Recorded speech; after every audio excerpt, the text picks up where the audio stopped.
Bonjour peuple africain. Donc vous êtes en direct avec le tiers africain Georges Passy. Là, donc, africain, il n'y a rien à attendre de la France. Voilà, donc là c'est la vidéo 3.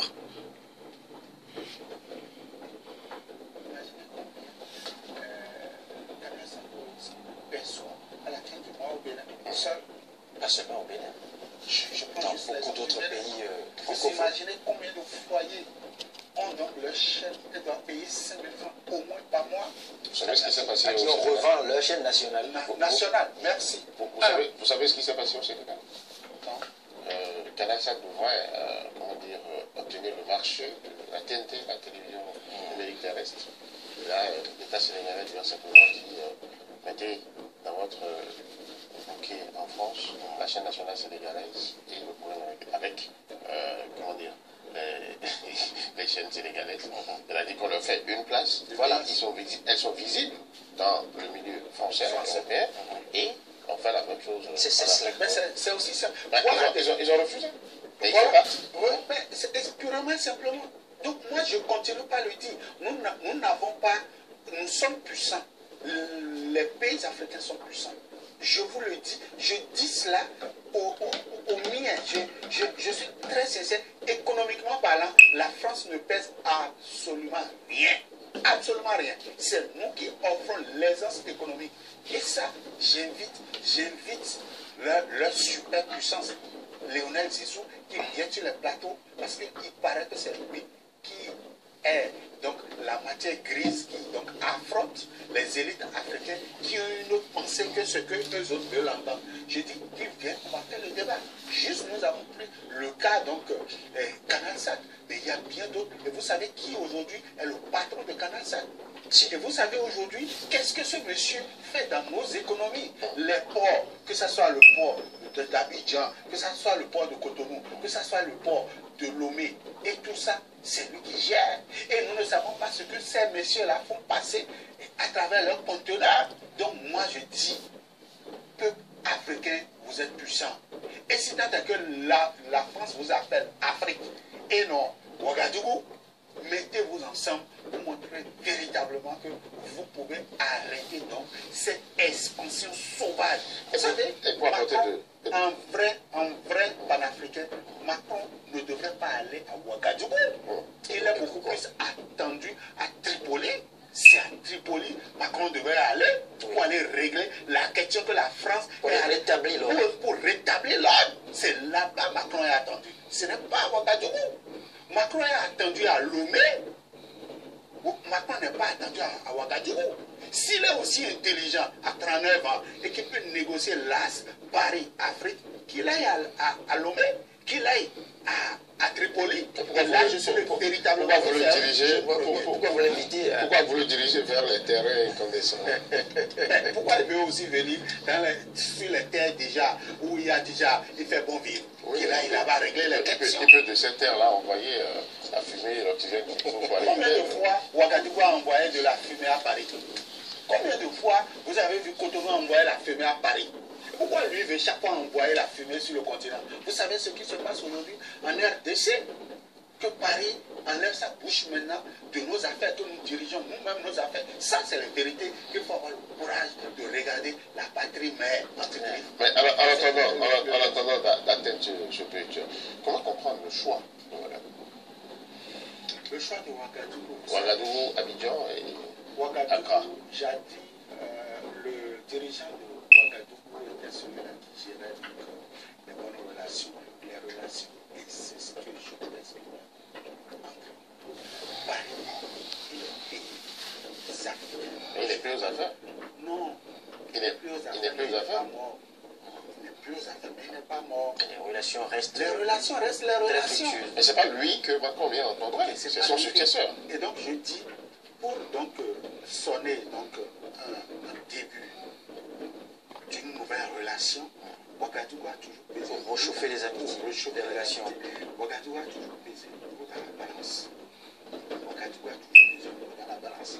Vous savez, lorsqu'on parle de Ouagadougou, on a souvent l'habitude de voir cette jeunesse fougueuse qui, à un moment donné, a mis un thème définitivement à cette crise-là. Mais qu'on le veuille ou non, Ouagadougou n'est pas aussi intelligent que Cotonou. Pourquoi il n'a pas venu à Cotonou poser toute cette question? Parce que voilà une jeunesse aussi qui ne se fait pas marcher dessus. Voilà une jeunesse qui ne se fait pas marcher dessus. Il aurait pu choisir de venir à Cotonou, mais il ne le fera pas. Il a choisi Ouagadougou. Parce que l'actuel dirigeant a annoncé les couleurs très tôt. Très tôt. Et il n'est pas un monsieur qui négocie pour ces pécadilles-là. Et donc, il sait, si il choisissait peut-être l'As, Cotonou, il n'allait pas avoir le répondant. S'il allait à Abidjan, oui, on verra plutôt des copains qui se voient ou encore Bénin, le continent. Et donc, or, Lomé, ça ne va pas. Niamey, les questions de terrorisme ne sont pas telles que Ouagadougou gère de façon pacifique ces questions-là. Donc, certainement, il a choisi Ouagadougou pour ce qui entend. Encore que l'uranium circule, il n'y a plus de négociation en cours. Il n'y a plus de l'uranium circule, ça court. L'uranium, vous en voyez qui passe devant donc, le siège d'un TV presque 2 fois ou 3 fois par mois et ça circule. Toute la circulation est arrêtée quand ça doit quitter Malanville pour Cotonou et rien ne bouge. Et c'est avec donc la sirène et ça va militarisé. Ça va jusqu'au port et puis patatras, on embarque sans aucun égard pour l'environnement, encore moins pour la santé des populations. L'essentiel est que cela coule. Que ça coule. Et les véhicules, ça circule. Ça, c'est presque du rallye. Ces camions-là circulent donc depuis Alit jusqu'à Cotonou. Vous voyez ça. Impossible de revoir quelques négociations, quelques contrats que ce soit. C'est non négociable. Le président du pays en question même sait que c'est le pire des risques.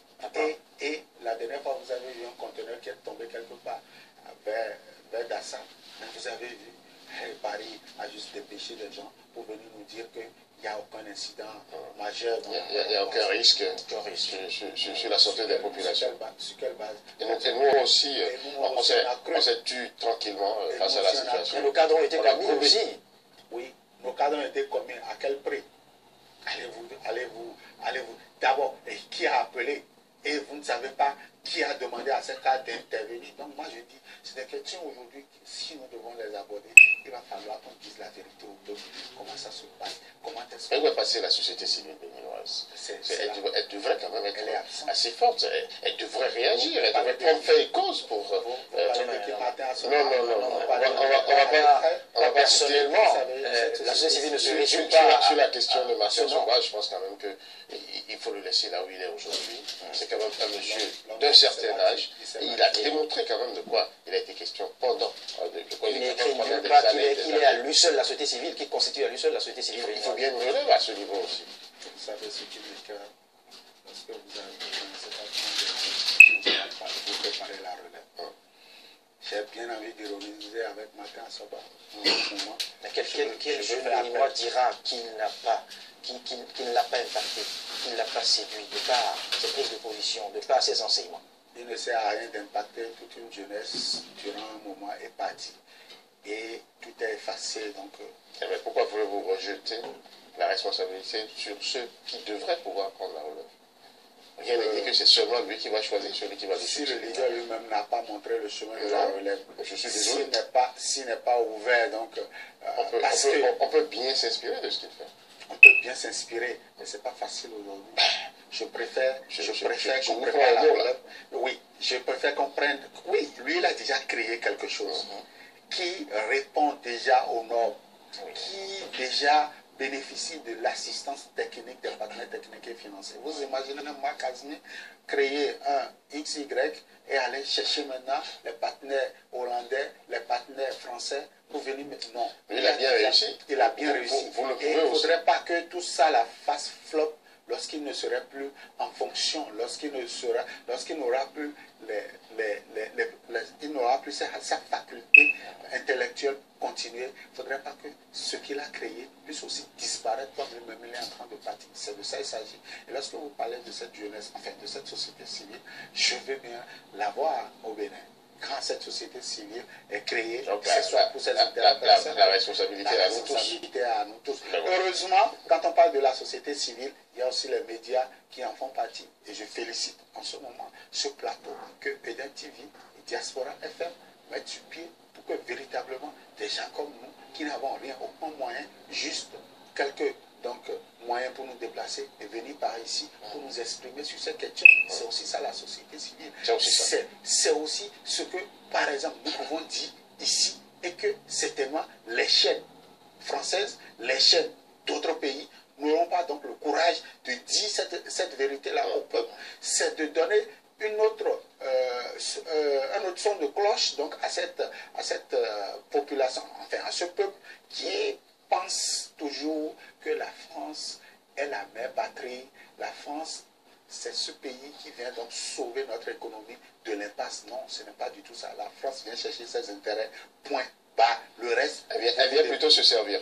Alors, Casimir Pédior, pour poursuivre dans cette émission, dites-nous, quelle pourra finalement être la retombée économique que l'Afrique va tirer de ce déplacement, de ce premier déplacement français sur Cotonou de Macron?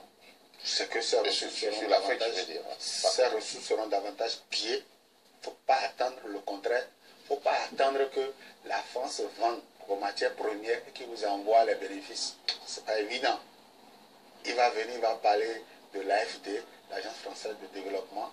La cagnotte ne sera jamais augmentée. Elle va rester telle qu'elle. C'est bien possible. Macron ne vous parlera pas de la libération définitive de votre économie, c'est-à-dire on vous lâche la monnaie CFA. Macron ne dira pas ça à Ouagadougou. Macron ne dira non plus que désormais la France va acheter à sa vraie valeur l'uranium du Niger, le coton du Burkina Faso, du Bénin. Macron ne vous dira non plus que cette jeunesse aura désormais de l'emploi. Macron vous dira une chose que vous ne savez pas, qui vont vous aider à trouver de l'emploi à votre jeunesse afin que cette jeunesse reste sur place ici et qui ne les envahit pas là-bas. C'est une erreur. Si j'ai envie de vivre à Paris, j'irai à Paris. S'ils viennent voler nos ressources ici, piller nos ressources ici, si vous en avez les moyens, nous irons tous là-bas et vivre ensemble dans l'Eldorado. Ils ne vont pas piller nos ressources ici et nous empêcher de venir les assister là-bas. Nous irons tous là-bas. Et donc, la question de l'immigration reste. Que ce soit par les airs ou par la mer, nous irons toujours là-bas. Encore moins par le désert. Encore moins par le désert, nous serons toujours avec eux. Parce que c'est ensemble, on est venu travailler, piller nos ressources ici. C'est ensemble, nous allons les dépenser chez eux là-bas. Et donc, ils n'ont pas à venir nous prendre nos ressources ici pour être heureux chez eux. Et nous serons miséreux ici. Nous irons tous chez eux et nous allons continuer. Autrement, c'est qu'ils nous apprennent aussi à industrialiser notre agriculture. Vous savez, Macron ne dira pas, par exemple, que des industries vont s'installer ici, en Afrique, pour désormais produire le tissu. Macron ne va pas venir montrer aux Burkinabés comment porter donc, le tissu tissé par les tisseurs. Il ne leur dira pas ça. Macron va leur tenir le beau discours, la jeunesse, elle est ci, elle est ça. Vous savez ce que Macron va leur dire aussi? Que la jeunesse africaine est féconde. C'est son problème. Que nous ayons 7% donc de fécondité. C'est justement sur la que je fais avec ma femme. Sur la question, est-ce qu'on peut s'attendre à une question, par exemple, comme celle-là, de la part de la jeunesse qui va s'adresser à lui tout à l'heure? Bien sûr. Que cette jeunesse, par exemple, moi j'ai discuté avec quelques jeunes béninois qui, en partant pour Ouaga pour rencontrer, m'ont dit s'ils ont l'opportunité, ils diront à Macron que la question de la fécondité ne concerne pas la mère patrie. Ce que nous faisons dans nos champs ne regarde pas la France. Mieux, l'Afrique n'est pas, les pays africains ne sont pas aussi peuplés que la France. Vous savez, le Bénin c'est 10 millions d'habitants, la France c'est plus de 60 millions d'habitants. Et donc notre population, la question du chômage des jeunes, n'est pas non plus le même. Je suis d'accord avec vous, mais quand on va commencer par développer, nous aurons les mêmes réalités. Et c'est ce que j'ai démontré tout à l'heure. Vous savez, avoir 4 enfants, 5 enfants en Afrique, ce n'est pas le problème de la France. Et ce n'est pas pour cela, il n'y a pas d'emploi dans nos villes, dans nos campagnes. Non, c'est parce que nous n'avons véritablement pas